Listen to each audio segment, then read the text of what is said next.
Iniziamo con una buona notizia. Non c'è nessun pianeta da salvare. Siamo noi che abbiamo bisogno di essere salvati per poter continuare a vivere in questo meraviglioso pianeta chiamato pianeta Terra, ma che se noi guardassimo dallo spazio, in realtà chiameremmo pianeta mare o pianeta oceano, perché le sue dimensioni sono 7 volte ricoperte, quindi 7 decimi sono ricoperti da blu, da oceano, da mare. E per questo adesso vi chiederò di fare un esercizio, 2 respiri insieme, adesso tutti insieme. Facciamo il primo.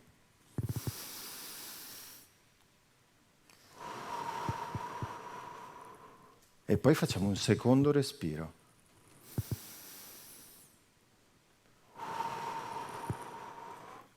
Ecco, questo secondo respiro ci è stato completamente donato dal mare, dagli oceani.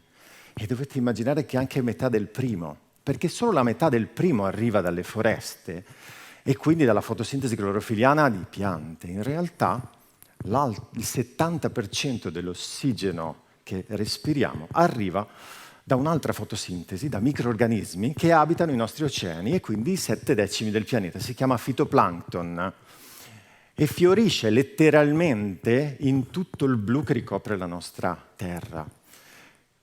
Ed è nutrito dalle balene. Il suo nutrimento viene dato dalle migrazioni delle balene che con le loro feci le trasportano in zone remote, con i loro tuffi rimescolano enormi colonne d'acqua. È per questo che noi dipendiamo dalle balene per vivere in questo pianeta. Noi dipendiamo dalle api, dipendiamo addirittura dai vermi, perché se muoiono i vermi, moriamo anche noi. E se muoiono gli oceani, noi ci estingueremo. È semplicemente così. Il fitoplancton è diminuito del 50% negli ultimi anni e questa percentuale corrisponde all'ossigeno. Abbiamo un 40% in meno di ossigeno negli ultimi 50 anni, proprio perché sta collassando l'equilibrio che sostiene il nostro pianeta. Questo che vedete è un Medicane, così chiamato Mediterranean Hurricane. È il motivo per cui sono qui con voi oggi a Bassano. Io ero tra quelle 2 regioni, Sicilia e Calabria, con delle navi. Abbiamo iniziato un'operazione, si chiama Operazione Siso. Prende il nome da un capodoglio che purtroppo muore per colpa di una rete illegale, rete chiamata Spadara. Sono reti vietate da 40 anni dalle Nazioni Unite, vietate dall'Europa, vietate secondo le leggi italiane. Uccidono balene, capodogli, delfini, tartarughe. Sono lunghe decine di chilometri e nel 2017 il corpo di Siso, appunto, si è spiaggiato a Capo Milazzo, ci ha portato negli occhi la prova del reato. Noi da quel momento abbiamo iniziato a lottare, a combattere con delle navi armate di passione e di volontari. E siamo riusciti anno dopo anno ad aumentare il numero di navi, aumentare il numero di volontari, fino ad arrivare a quest'anno, dove siamo riusciti in quello che era il nostro intento, e cioè a fare la confisca più grande. Insieme alla Guardia Costiera, insieme alla Guardia di Finanza, insieme alle autorità italiane, abbiamo confiscato 17 chilometri, alti 42 metri, di questi muri della morte, portando a 0 il numero di capodogli che ogni anno prima invece era 1, 2, fino a 3. E quindi quest'anno nel mare Mediterraneo i nostri capodogli e le nostre balene hanno nuotato libere nel loro mare, senza reti che le abbiano uccise. Ed è per questo che ho portato un video per portarvi un po' con noi nelle nostre navi.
Sea Shepherd difende e protegge i nostri mari da 44 anni. Lo facciamo con navi, passione dei volontari e le telecamere per portare agli occhi di tutti le distruzioni e i massacri illegali, dal Mediterraneo all'Oceano Atlantico fino all'Australia e poi di ritorno fino all'Oceano Pacifico. Ed è proprio lì che 200 anni fa inizia una storia da cui possiamo avere ispirazione. Si chiama affondamento di una nave. Non si festeggia mai un affondamento di una nave, tranne qualche raro caso. Questo è uno di quelli, dove un capodoglio, dopo aver visto massacrare la sua famiglia, i suoi cari, l'intera sua comunità, ha deciso di non girarsi dall'altra parte, ma di guardare l'arpione e la baleniera che aveva ucciso, riempito di sangue, la sua comunità e di attaccarla, di speronarla letteralmente, di colpirla fino ad affondarla. La storia ha dato il nome Moby Dick o Moja Dick a questo capodoglio ed è il momento che noi prendiamo ispirazione, perché toccherà a noi non pensare di essere degli ecologisti che devono salvare un pianeta che non ha nessun bisogno di essere salvato, ma invece di diventare dei lottatori che cercheranno di salvare la propria specie. Lo scenario attuale è uno scenario dove il mare Mediterraneo è il più sfruttato al mondo. 7 specie su 10 sono sovrapescate, vuol dire semplicemente overfishing in inglese, vuol dire semplicemente che scompariranno prima o poi, cioè vengono pescate di più di quanto riescano a riprodursi. Se ci aggiungiamo il surriscaldamento globale, sappiamo che i grandi allevamenti intensivi non sono assolutamente più sostenibili, il carbon fossile, e nemmeno gli allevamenti in mare. L'allevamento di pesci in mare è un allevamento di pesci che mangiano altri pesci. Immaginate, quindi bisogna pescare il selvatico per alimentare l'allevato. Uno ossimoro. Immaginate che per allevare un tonno, per ingrassare uno di questi famosi tonni rossi a Malta, in questo momento sono dentro delle gabbie, servono 5 kg di pesce selvatico per fare 1 chilo di tonno rosso. Aggiungiamogli l'inquinamento ambientale, quindi i riversamenti di petrolio, aggiungiamo l'acidificazione del mare e poi, in ultima, aggiungiamo la plastica, che ormai non solo è ovunque nel mare, ma le microplastiche e le nanoplastiche sono in ogni animale che sia terrestre, marino o d'aria. Ed è per questo che è una nostra grande responsabilità in questo momento prendere ispirazione per fare le nostre scelte. Qui a Bassano del Grappa si è combattuta la Seconda Guerra Mondiale. Mio nonno abitava vicino al Ponte Vecchio, qui a Bassano.